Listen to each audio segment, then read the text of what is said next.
Bonjour à tous et à toutes. La parentification est un phénomène psychologique où un enfant prend de manière implicite ou explicite des responsabilités qui devaient incomber à l'adulte, et c'est souvent son parent. Grandir vite, l'impact de la parentification sur l'adulte en toi, c'est le sujet du jour. Le processus de la parentification, il peut survenir dans des contextes familiaux où les adultes sont incapables de répondre aux besoins émotionnels, physiques, psychiques, financiers de leurs enfants, les forçant ainsi à endosser des rôles inversés. Ça peut affecter profondément le développement de l'enfant, et c'est ce qu'on va voir juste après, qui va devenir ensuite un adulte, donc l'enfant qui devient ensuite adulte, les répercussions le suivront jusqu'à sa vie d'adulte, et cela pourra impacter différents aspects de sa vie. Et c'est ce que je vais te transmettre aujourd'hui. Bonjour, je suis Zeynab, coach thérapeute dans le trauma, spécialement trauma d'enfance et transgénérationnel et facilitatrice de Breathwork Trauma Informé. Aujourd'hui, je t'invite à explorer du coup ce phénomène qu'on appelle la parentification, qui est de plus en plus connu, mais qui reste quand même à mon sens méconnu, parce que quand j'en parle, les gens ne connaissent pas forcément. Il est pourtant très courant. Et il n'est pas sans conséquence pour les personnes. Si tu avais l'impression d'être un adulte à 12 ans, si tu as toujours l'impression d'ailleurs d'être la mère de ta mère, le père de tes parents, peu importe, cet épisode est pour toi. La première chose qu'on va se demander, c'est qu'est-ce que c'est que la parentification? C'est un concept qui a été introduit et développé assez récemment, vu que c'était dans les années 70, par un psychiatre américain hongrois qui s'appelle Ivan Nagy. J'espère que je prononce bien son nom. Il a utilisé le terme de parentification pour décrire un processus où les enfants endossent des responsabilités qui sont normalement attribuées aux parents, souvent en réponse à un déséquilibre dans ce qu'il appelle le donnant-donnant familial. Ce psychiatre a mis en place ce qui est appelé la thérapie contextuelle, qui est une approche psychothérapeutique qui est centrée sur les relations familiales et intergénérationnelles. Et elle met l'accent sur les notions de justice relationnelle, de loyauté familiale et d'équilibre entre donner et recevoir au sein des systèmes familiaux. Selon cette théorie, donc cette thérapie contextuelle, les conflits et les dysfonctionnements familiaux émergent souvent d'un déséquilibre dans justement ces dynamiques relationnelles de donnant-donnant, je donne, je reçois, où au final les besoins et les responsabilités ne sont pas répartis de manière juste et équitable. Donc cette thérapie-là, elle cherche justement à restaurer cet équilibre. Et dans la parentification, cet équilibre est bien sûr déséquilibré. La parentification, c'est une manière pour l'enfant de compenser les carences des parents ou d'assurer l'équilibre familial alors que les parents ne peuvent pas assumer pleinement ce rôle-là qui leur incombe pourtant. Et nous verrons pourquoi, nous verrons voilà, quelques causes potentielles qui pourraient expliquer ce phénomène-là. Ce psychiatre dont je parlais, donc Nagui, aurait dit un enfant qui prend le rôle de parent envers ses propres parents, donc je deviens le parent de mon parent, assume une dette morale qu'il ne pourra jamais rembourser, car il sacrifie son propre développement pour satisfaire des besoins qui ne devraient pas être les siens. Forcer un enfant à être responsable des besoins émotionnels ou pratiques de ses parents, c'est lui voler en fait une partie de son enfance. Et ces blessures relationnelles peuvent se transmettre comme un héritage invisible et c'est transgénérationnel très souvent. Donc ça c'est hérité en fait de père en fille. Donc quelqu'un qui a connu la parentification, lui-même souvent n'a pas la disponibilité émotionnelle ou peu importe de d'être le parent pour son enfant et ça se perpétue de génération en génération jusqu'à ce que un enfant qui a été parentifié aille en thérapie, se pose des questions ou travaille sur lui, etc. Qu'est-ce qui peut causer la parentification? C'est souvent enfin, ça résulte souvent de dynamiques familiales complexes, bien sûr dysfonctionnelles, sinon j'en parlerai pas. Et plusieurs facteurs pourraient être la cause de cette parentification. Et bien sûr, ça varie d'une famille à l'autre, mais je vais essayer quand même de te partager les principales causes de la parentification et tu adaptes à ton cas, bien entendu. Il pourrait y avoir, premièrement, la négativité des parents ou bien leur absence. Lorsque les parents sont incapables de remplir leur rôle pour différentes raisons, les enfants vont être contraints de prendre des responsabilités qui vont être attribuées aux adultes. Il peut y avoir l'exemple des maladies, qu'elles soient mentales ou physiques. Un parent qui souffre de dépression, d'anxiété, de toxicomanie ou de maladies graves est incapable de s'occuper des besoins émotionnels, psychiques, voire financiers, parfois physiques même, de la famille et de l'enfant. L'enfant, alors, est contraint de s'occuper des autres membres de la famille, son frère, sa sœur, même du parent, et devient le soutien émotionnel, physique du parent malade. En cas de divorce ou séparation, je ne dis pas que toutes les causes de divorce ou séparation mènent à de la parentification, pas du tout, mais parfois, lorsqu'il y a une séparation, un divorce, l'un des parents ou les deux peut être émotionnellement indisponible, ce qui oblige l'enfant à prendre des responsabilités supplémentaires et à se charger lui-même de ses propres émotions, par exemple.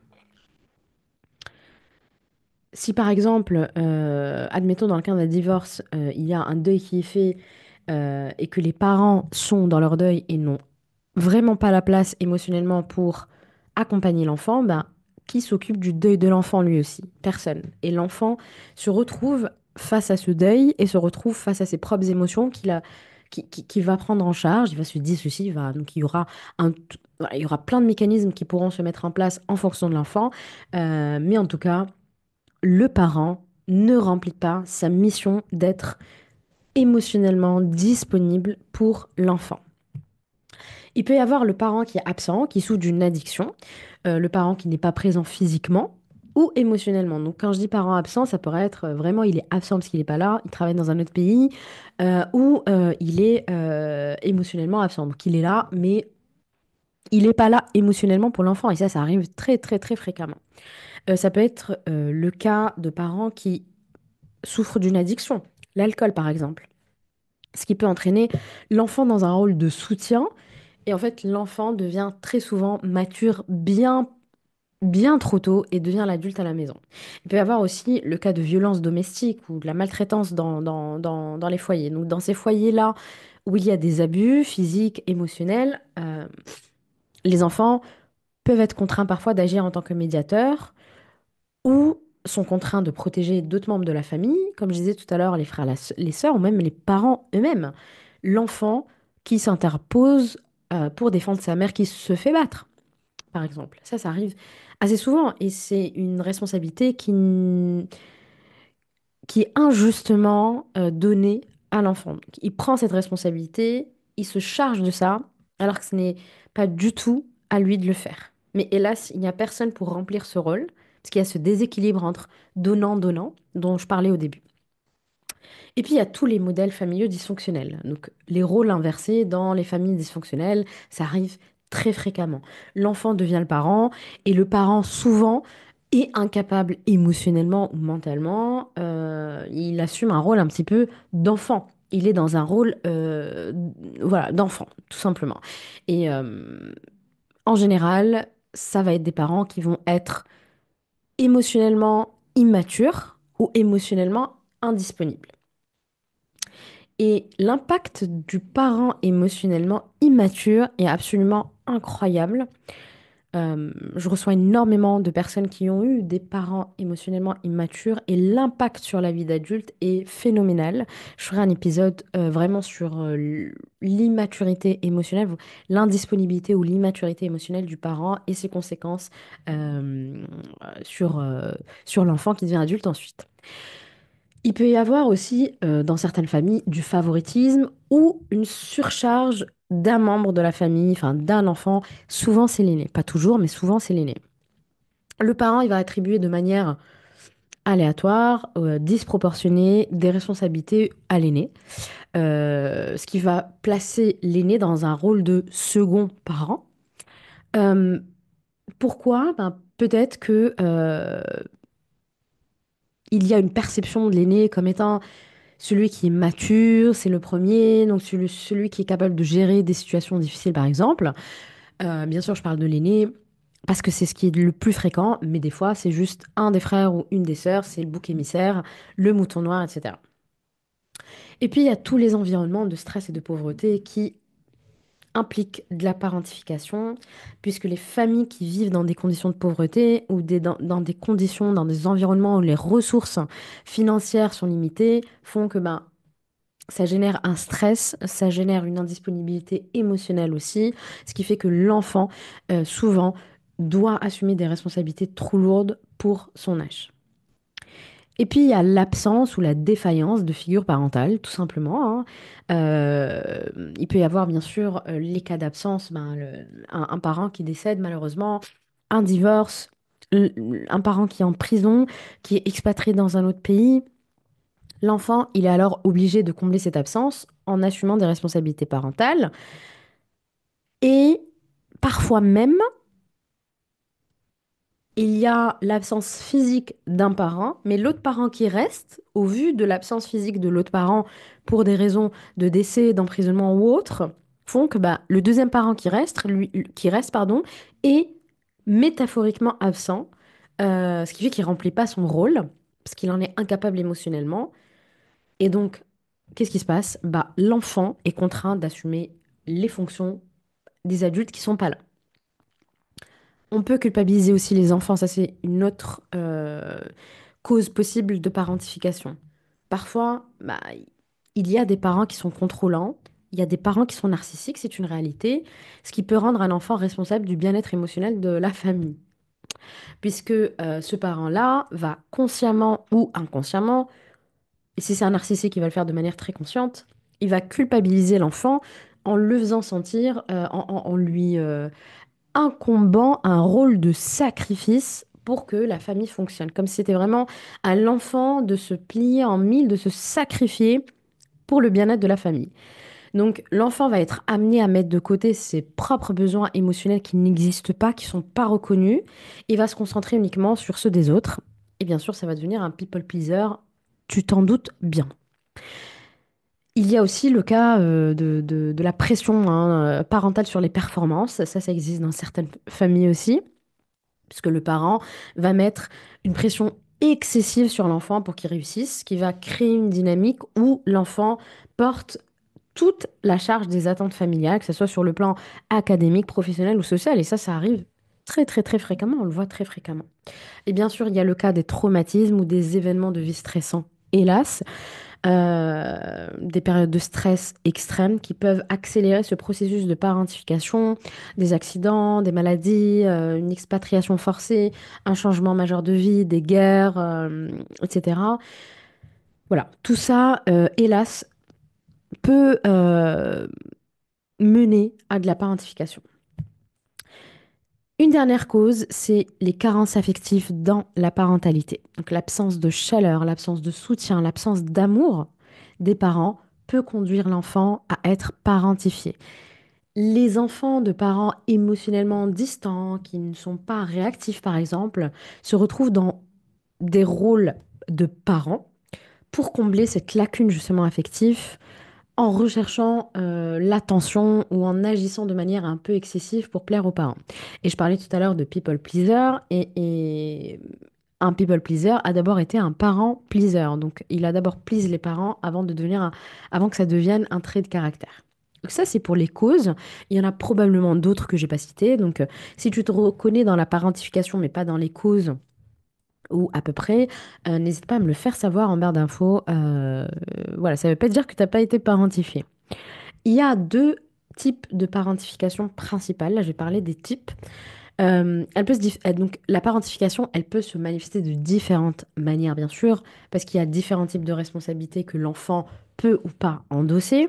Il existe deux types principaux qui peuvent se combiner aussi ou se produire de manière distincte en fonction de la famille et de la situation familiale. Donc, il y a d'abord la parentification qu'on appelle la parentification instrumentale et qui se réfère à la prise en charge de tâches du quotidien, des tâches pratiques que l'enfant va assumer à la place de l'adulte. Donc implique en général des responsabilités physiques, des responsabilités logistiques, voire même des responsabilités financières qui, normalement, euh, devraient être assignées aux adultes de la famille. Par exemple, prendre soin des frères et sœurs. Combien de fois ça arrive? L'enfant, il devient responsable du bien-être des frères et de la sœur en les surveillant, en les nourrissant, en s'assurant qu'ils fassent leurs devoirs, etc. Alors que c'est le rôle du parent, en fait. La gestion du ménage. L'enfant est responsable des tâches ménagères comme la cuisine, le ménage, la lessive, parfois même la gestion des courses. Attention, je dis pas que l'enfant doit être sur le canapé à rien faire et qu'il participe pas parce que il est à la maison, il participe bien sûr à tout ça. Mais de là à ce que ça soit à lui de gérer, à ce que la responsabilité incombe à l'enfant, ça c'est non. Il peut y avoir aussi des responsabilités financières qui sont données à l'enfant, qui peut se sentir obligé de contribuer financièrement à la famille, que ce soit en travaillant à temps partiel ou en prenant des décisions financières qui affectent la maison. Et on peut se dire comment un enfant peut prendre des décisions financières. Il y a certaines familles où les parents en sont incapables et c'est à l'enfant de prendre cette charge-là, hélas. Prendre soin de ses parents aussi fait partie de la parentification instrumentale. L'enfant qui va se charger de s'occuper des parents malades ou incapables, de leur fournir un soutien physique pour organiser les soins, par exemple. Donc ça, c'était la parentification, le premier type de parentification instrumentale. Le deuxième type, c'est la parentification émotionnelle. Il peut y avoir les deux types de parentification dans une famille. Ce type de parentification se produit quand l'enfant assume le rôle de soutien émotionnel du parent. Il agit souvent comme un confident, un médiateur ou un conseiller. Et ce type de parentification peut être particulièrement nocif parce qu'il force l'enfant à gérer des problèmes émotionnels complexes et souvent, même toujours, au détriment de ses propres besoins émotionnels.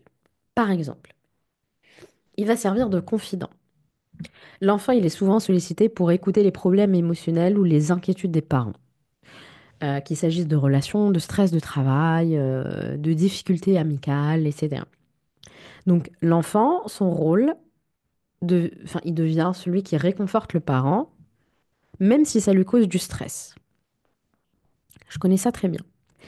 Le rôle de médiateur. L'enfant devient un médiateur dans les conflits familiaux. Je connais ça très bien aussi. En essayant de résoudre les disputes entre les parents ou entre les membres de la famille, parfois de manière inconsciente, parfois de manière même physique.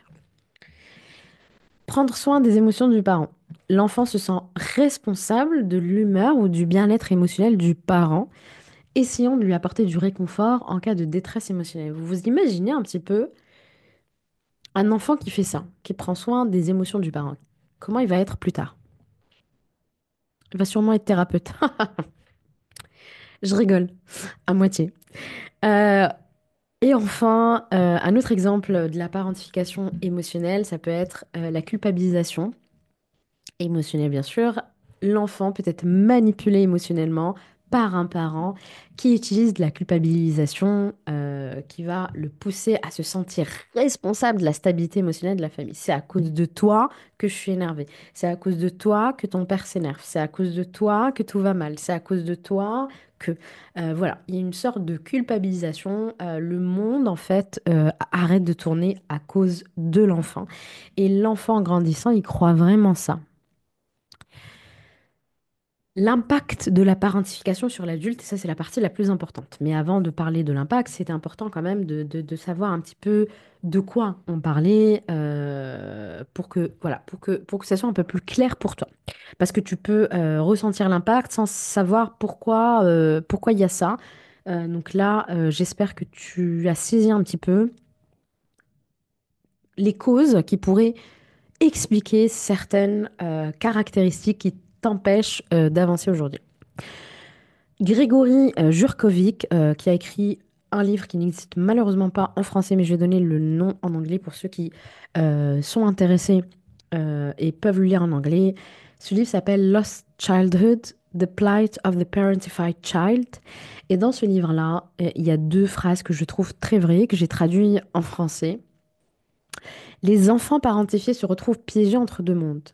Ils doivent porter des responsabilités d'adultes tout en restant émotionnellement des enfants, ce qui les prive d'une véritable enfance.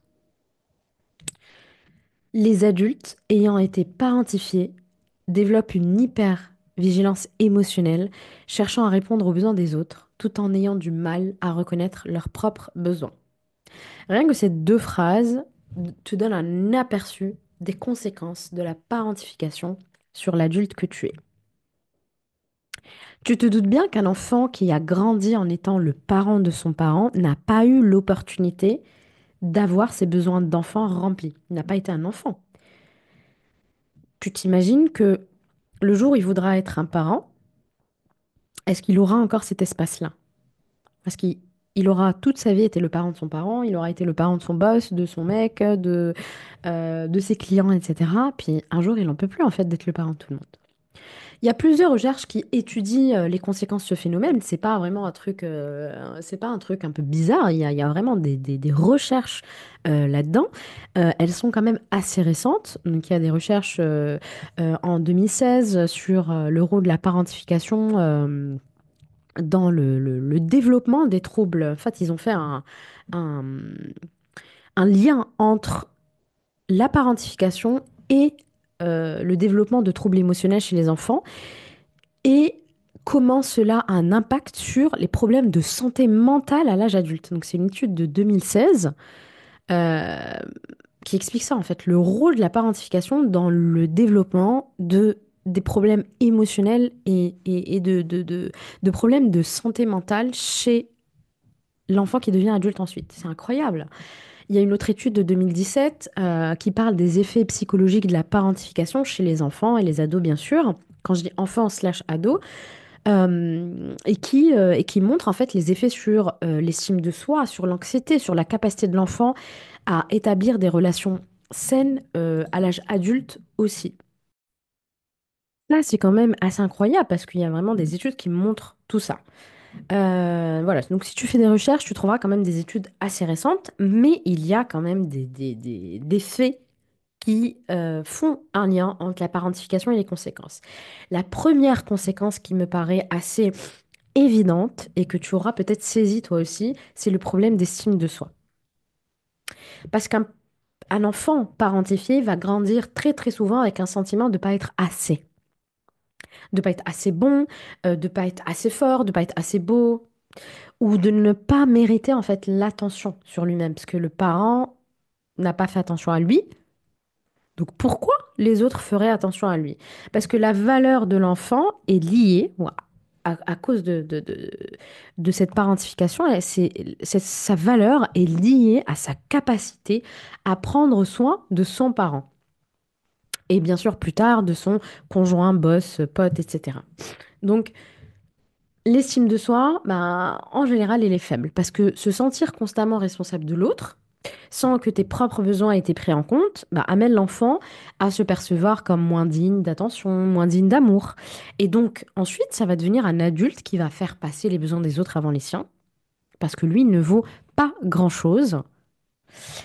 C'est l'archétype de la cliente que je reçois en cabinet. Ensuite, toujours on va dire, dans cette catégorie d'estime de soi, il peut y avoir aussi la honte toxique, qui est très en lien avec la valeur. Et je t'invite à voir mon épisode sur la honte toxique, où je relie la honte toxique à l'enfance et au transgénérationnel, mais principalement à l'enfance et à la valeur que peut ressentir l'enfant slash adulte plus tard. Parce qu'il y a chez cet enfant qui a été parentifié un besoin constant de réparer, de prendre soin de l'autre. Ce qui peut mener à des sentiments de culpabilité si ce n'est pas fait à la perfection. Et la culpabilité toxique dans ce cas, donc la honte. Il y a une espèce de perfectionnisme, de contrôle dans sa relation à l'autre et souvent même de sacrifice. Sinon, c'est la honte qui vient. Donc, l'adulte qui a vécu la parentification pendant l'enfance peut avoir une image de lui qui est dévalorisée parce que son rôle de soigneur, de soutien ou peu importe comment on l'appelle est souvent perçu comme plus important que ses propres besoins, dont souvent il est très déconnecté, hein. En général, si je demande à mes clientes qui ont été parentifiées de quoi tu as besoin, je reçois un blanc. Voilà. la conséquence principale que je vois le plus souvent. La deuxième conséquence qui peut être liée à tout ça, c'est l'anxiété et la dépression aussi. Puisque la parentification, principalement quand elle est émotionnelle, elle expose les enfants à un stress constant, permanent, parce qu'un enfant, il n'a pas la maturité cérébrale, il n'a pas de fenêtre de tolérance élastique, il n'a pas de maturité émotionnelle pour pouvoir gérer le stress, d'autant plus qu'il a besoin de se co-réguler à son parent. Donc si son parent lui demande à lui de le réguler, on est mal barré. Donc il peut y avoir de l'anxiété, puisque le besoin de gérer les responsabilités excessives va rendre l'enfant constamment stressé, fatigué, inquiet, etc. Il peut y avoir de la dépression à cause de la surcharge émotionnelle, de l'isolement, qui peuvent conduire à des sentiments de tristesse, de désespoir, d'abandon, de dévalorisation de soi et de dépression. Et très logiquement, il peut y avoir des réactions inadéquates face au stress. Donc la parentification va entraîner une capacité très très limitée à gérer le stress de manière saine. L'enfant, il est constamment sous pression, vraiment cocotte minute pendant l'enfance, et du coup, adulte, il va développer des comportements d'évitement, de surcompensation, de répression émotionnelle, de dissociation, quand il va être confronté à des situations stressantes parce qu'il n'a plus l'énergie ou la capacité de gérer tout ça parce qu'il a fait ça toute sa vie. Donc ça, c'était pour la deuxième conséquence de l'anxiété et dépression. Une troisième conséquence, c'est les problèmes de régulation émotionnelle de manière générale. Un enfant parentifié va réprimer ou ignorer ses propres émotions pour répondre aux besoins des autres. Ça, on en a déjà parlé. Donc, il va laisser tomber son authenticité parce qu'il a besoin d'assurer l'attachement à son parent. Gabor Maté l'explique très très bien. Ce qui va automatiquement affecter la capacité de l'enfant à reconnaître, euh, avoir des difficultés à reconnaître ou à exprimer ses émotions. Je ne comprends pas mes émotions, je ne peux pas donc les exprimer correctement parce que l'attention, elle a toujours été portée sur l'autre. L'enfant, donc devenu adulte, va être complètement dissocié, déconnecté de ses propres émotions. Ou bien, il peut y avoir justement une difficulté à gérer les émotions et à être submergé par les émotions, à être incapable à se réguler émotionnellement. Donc il va y avoir des expressions de colère qui sont non saines, qui sont excessives, des troubles de l'humeur, des comportements impulsifs à l'âge adulte, ou une personne qui n'arrive absolument pas à contrôler ses émotions. Il n'est pas question de contrôler ses émotions, mais il est question de les exprimer de manière saine. Quatrième conséquence, c'est les difficultés dans les relations. La première relation qu'a un enfant, c'est avec ses parents. Et si cette relation, elle est euh, déséquilibrée, forcément, cela a un impact assez logique sur les relations plus tard. Parce que la parentification, elle perturbe la manière dont une personne développe, entretient des relations. L'enfant a appris des dynamiques de dépendance, de responsabilité excessive, de manque de soutien, d'absence émotionnelle, ce qui peut entraîner un manque de confiance vis-à-vis de l'autre. Les enfants peuvent, donc, qui ont été parentifiés, hein, bien sûr, quand je dis les enfants, comprenez les enfants parentifiés, peuvent avoir du mal à faire confiance à l'autre. Ils n'ont compté que sur eux dès le plus jeune âge. Je fais tout de moi-même parce que c'est mieux fait. Je ne peux pas compter sur l'autre. Est-ce que certains parmi vous se reconnaissent là-dedans? Si je n'ai pas pu faire confiance à mon parent, pourquoi je vais devoir faire confiance aux autres que je ne connais même pas? Donc il peut y avoir une espèce de méfiance plus vis-à-vis de l'autre. Il peut y avoir une difficulté à établir des frontières saines. L'enfant parentifié, on n'a pas respecté ses limites, donc il n'a pas appris à poser des limites. Donc il va devenir un adulte qui ne sait pas poser des limites dans les relations. Donc il peut y avoir une dépendance excessive ou au contraire une distance émotionnelle. Parce que on va être dans les extrêmes, un extrême ou l'autre. Il ne va pas y avoir de limites saines, de limites équilibrées. Donc soit on va pas mettre de limites dessus du tout, on va se faire marcher dessus, ou bien on va mettre des murs entre nous et l'autre.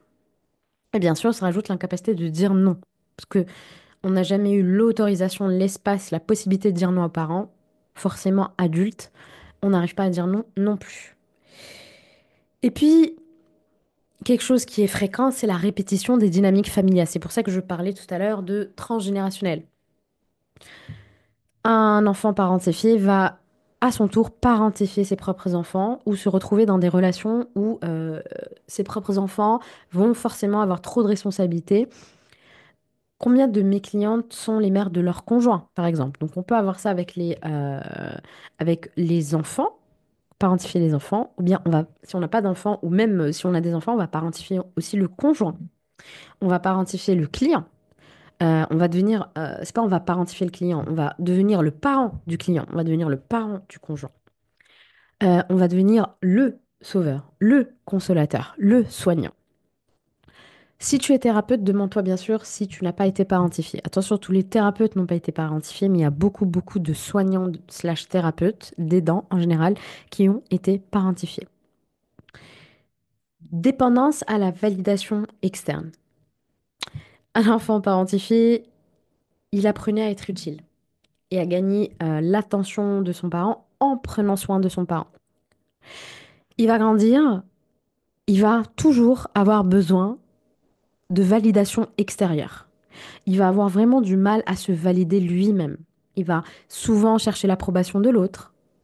Il va demander tout le temps l'avis de l'autre parce qu'il va être incapable d'émettre son propre avis. Parce qu'il n'a pas appris à être suffisant à lui-même. Une autre conséquence qui paraît assez évidente, c'est l'épuisement émotionnel, le burn-out. La surcharge d'engagement émotionnel rend l'enfant fatigué. Et cette fatigue, elle peut persister à l'âge adulte. Et la fatigue, bien sûr, elle peut être physique ou émotionnelle.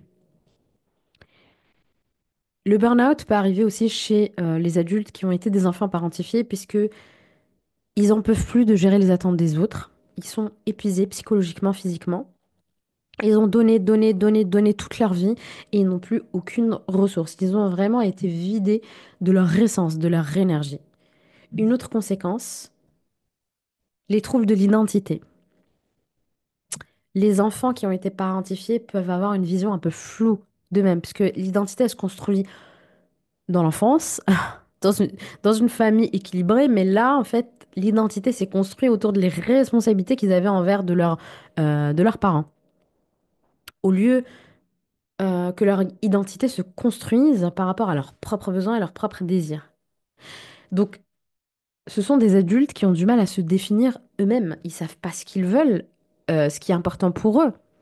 Et ils sont axés, en fait, sur la satisfaction de l'autre. C'est beaucoup, beaucoup plus simple.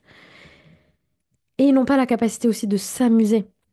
Les enfants parentifiés n'ont pas eu le temps d'être des enfants, de vivre une enfance normale, ce qui peut affecter leur capacité à profiter des plaisirs simples de la vie à l'âge adulte et deviennent extrêmement sérieux, rigides.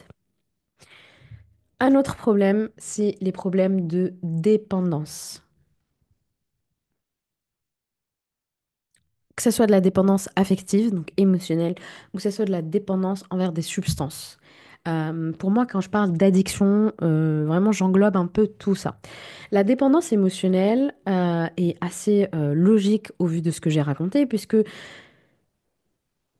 ils ont appris, donc les enfants ont appris à dépendre de l'autre pour leur validation et leur soutien émotionnel, et ils ne vont pas pouvoir se sentir indépendants émotionnellement. Et en fait, leur état va dépendre de la personne en face.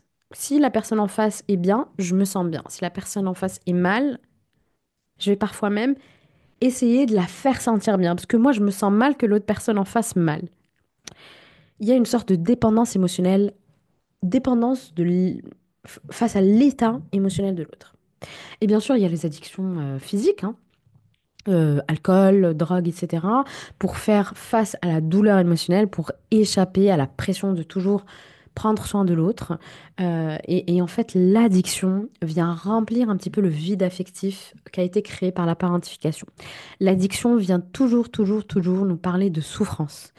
L'addiction n'est pas le problème. Le problème, c'est la souffrance qu'il y a derrière. En tant que thérapeute dans le trauma, je ne vais pas chercher à juste parler de l'addiction. Je vais aller voir Qu'est-ce que l'addiction vient remplir? Quel vide elle vient remplir? Et parfois, c'est le vide de la parentification. Quelque chose que je vois très très souvent, qui m'a concerné aussi de très très très très nombreuses années, et qui en toute sincérité me concerne encore aujourd'hui, c'est la difficulté à demander de l'aide. Donc les enfants parentifiés apprennent très souvent que leurs besoins ne comptent pas, autant que ceux des autres bien sûr, hein, ce qui va les amener à ne jamais demander de soutien. Ils peuvent se sentir faibles, ils peuvent ressentir de la honte quand ils doivent demander de l'aide, parce qu'ils ont l'impression qu'ils doivent tout faire tout seuls, qu'ils doivent être autonomes, qu'ils doivent tout résoudre par eux-mêmes, parce que c'est comme ça qu'ils ont été conditionnés. Ils sont aussi dans le conditionnement du sacrifice envers l'autre. Euh, Ils ont sacrifié leur enfance pour leurs parents. Donc, ce sacrifice continue dans la vie d'adulte, malheureusement. Il y a une difficulté aussi à déléguer des tâches, demander de l'aide. Ça peut être en entreprise, par exemple, ce qui va créer une surcharge de responsabilité, une pression constante pour tout contrôler. Vraiment, j'ai cru pendant très très longtemps que demander de l'aide était une faiblesse. Vraiment, c'était tellement ancré chez moi. Aujourd'hui, c'est différent, mais je travaille dessus. Je travaille dessus. Ça a changé, bien sûr, heureusement, mais je sens que c'est pas encore. Je sens que je pourrais travailler encore dessus, un peu plus, clairement. Et enfin, euh, j'en ai parlé un tout petit peu tout à l'heure, j'ai commencé à en parler tout à l'heure. Une des conséquences de la parentification, c'est les difficultés dans la parentalité. Parce que les adultes qui ont été parentifiés peuvent avoir des difficultés à être de bons parents à leur tour aussi. Ils peuvent reproduire les comportements, les mêmes comportements en fait envers leurs enfants, soit paradoxalement éviter d'assumer des responsabilités parentales par crainte de répéter l'expérience. Ils voudraient des enfants, mais ils s'empêchent d'avoir des enfants parce qu'ils ont peur de réitérer les mêmes schémas. Une parentalité consciente t'invitera alors à aller regarder ton enfance et guérir tout ça pour avoir la disponibilité physique, psychique et émotionnelle pour ton enfant. La parentification, elle a des conséquences très profondes, parce que voilà, ce que je vous raconte tout à l'heure, ça a des conséquences dans la vie vraiment quotidienne, la vie professionnelle, la vie amoureuse, la vie avec les amis, avec les parents, etc. Euh, et et c'est important d'en prendre conscience. Comment cheminer vers la guérison quand tu as été parentifié? J'imagine que c'est la partie qui t'intéresse le plus. Déjà, la première des choses, je le répète tout le temps, tu ne peux pas guérir quelque chose que tu n'as pas conscientisé. Donc, première étape, comme d'habitude, comme très très souvent, bah, reconnaître le problème. Très, très sou- Il est très très difficile de reconnaître le problème de parentification parce que l'enfant est tellement en loyauté envers son parent qu'il a du mal à reconnaître le problème. D'autant plus si cette parentification n'a pas été faite de manière volontaire. Si le parent n'a pas été narcissique, s'il n'y a pas eu de l'abus physique, si par exemple juste le parent était juste, attention, je minimise pas, hein, mais si le parent est très gentil et adorable, juste il est immature émotionnellement, bah en fait l'adulte, donc mon client, va se dire, mais attends, mon parent il est gentil, c'est pas si grave que ça, il était là pour moi. Voilà, donc reconnaître le problème, c'est la partie la plus importante à cause de justement cette loyauté envers le parent ou ce déni de l'impact de cette expérience. Mais c'est fondamental. Et quand mes clientes, souvent, je dis mes clientes parce que 99,99% de mes clients sont des femmes, quand mes clientes se rendent compte de ça, je leur dis bravo parce que tu as fait la moitié du travail, vraiment. Ensuite, il y a besoin de réapprendre à poser des limites saines. Et ça passe par redécouvrir ses propres besoins. Et donc, il y a un travail d'introspection qui est important et il y a besoin de pratiquer. Donc, c'est la troisième étape, se connecter à son cœur et à ses besoins. Et souvent, c'est très, très difficile. Et pourtant, c'est primordial parce que l'enfant qui s'occupe de l'autre est déconnecté de lui, de son corps, de ses envies, de ce qu'il aime en général. Ensuite, il y a besoin d'équilibrer la relation avec soi-même et avec les autres. Il y a besoin d'apprendre à recevoir, il y a besoin d'apprendre à dire non, il y a besoin de s'autoriser à exprimer les choses, s'autoriser à exister, tout simplement, à se valider, à prendre soin de soi. Donc, je reviens très souvent à tu as besoin d'apprendre à exister, en fait, genre le truc de base. Un travail non négociable, obligatoire, fondamental sur l'enfant intérieur. Avec l'aide d'un thérapeute, ou tu peux le faire en autonomie si tu as déjà avancé pas mal sur toi et que tu pourrais le faire en autonomie. Je conseille de le faire. Euh, on peut le faire. Je conseille toujours ce programme de toute façon quand on est en thérapie avec moi ou quelqu'un d'autre. Le programme de l'enfant intérieur, donc sécuriser son enfant intérieur. Euh, je te le mets en barre d'infos. La parentification, elle prive souvent l'individu de l'expérience d'une enfance normale. Donc, sécuriser son enfant intérieur est un non négociable et souvent la partie la plus importante. L'autre partie importante, c'est la prise de conscience, mais ensuite, il y a sécuriser son enfant intérieur. Bien sûr, la guérison émotionnelle. La thérapie, le coaching peuvent aider à guérir les blessures émotionnelles qui viennent de cette expérience-là en te permettant de libérer la culpabilité, la honte, la colère, qui peuvent résulter de la parentification. Donc ça, on le fait très bien en coaching avec moi. Et l'EFT, donc vous avez des séances gratuites sur YouTube d'EFT et vous avez 8 séances d'EFT dans mon programme sur l'enfant intérieur, ainsi que le breathwork sont deux beaux outils à utiliser euh, pour la guérison émotionnelle. Et bien sûr, comme toujours, l'auto-compassion envers soi, avoir beaucoup de compassion pour l'enfant qui a été parentifié, pour l'adulte qui ensuite n'arrive pas à mettre des limites, n'arrive pas à dire non. Voilà. Toutes les parties de toi qui ont subi les conséquences de cette parentification, avoir beaucoup de compassion pour toi, pour ensuite pouvoir guérir de tout ça et cheminer vers ta guérison. J'espère que cet épisode te sera utile, j'espère que tu comprendras certains schémas.